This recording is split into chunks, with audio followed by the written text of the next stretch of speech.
Love marriage అమ్మా? Love marriage కాదు, okay. అలానే మా పేరెంట్స్ అరేంజ్ చేసిన మ్యారేజ్ కూడా కాదు. జస్ట్ బ్లైండ్ గా మీ ఫ్రెండ్ నమ్మారు అంతే. అవును సార్, అంతే. ఫేస్బుక్ లో మా వారి ఫోటోస్ ఒకటి చూసాను సార్. మా వారి హ్యాండ్ కి ఒక టాటూ కనిపించింది. ఆ పేరు వచ్చేసి ఫ్రూటీ అని ఉంది. ఆ పేరు వచ్చేసి నా best friend Soumya Nick name madam. మీకు అసలు వచ్చిన అనుమానం ఏంటి అబ్బా? మా వారి ఫోన్ తో నేను మా ఫ్రెండ్ కి ఒకసారి కాల్ చేశాను మేడం. ఏరా మీ ఆవిడ ఇంట్లో లేదా, ఇప్పుడు గుర్తుకొచ్చానా అనేసి ఇలా చాలా క్లోజ్ గా మాట్లాడింది sir.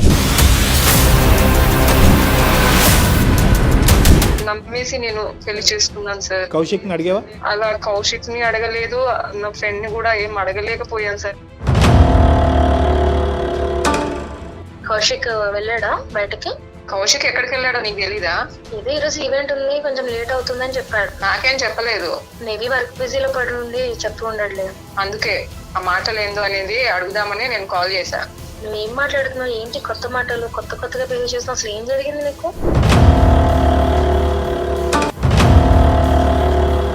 Sir actually Bengaluru MTech చేయడానికి వచ్చేసాను. ఆ టైంలో కౌశిక్ నాకు పరిచయం అయ్యాడు.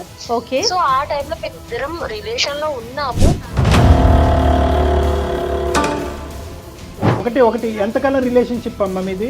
1.5 year వరకు మేము రిలేషన్షిప్ లో ఉన్నాం సార్. భర్త గారితో మీకున్న డిస్టర్బెన్స్ ఏంటి? సార్ తను ఏమి నా గురించి పట్టించుకోడు సార్. తర్వాత నేను సిరికి కన్విన్స్ చేశాను, అతనికి పెళ్లి కూడా చేశాను. కౌశిక్ అనేటటువంటి వ్యక్తి సౌమ్య జీవితంలో కూడా ఇది వరకు ఉండేవాడు అని సిరికి తెలియటంలో న్యాయం ఉందా లేదా?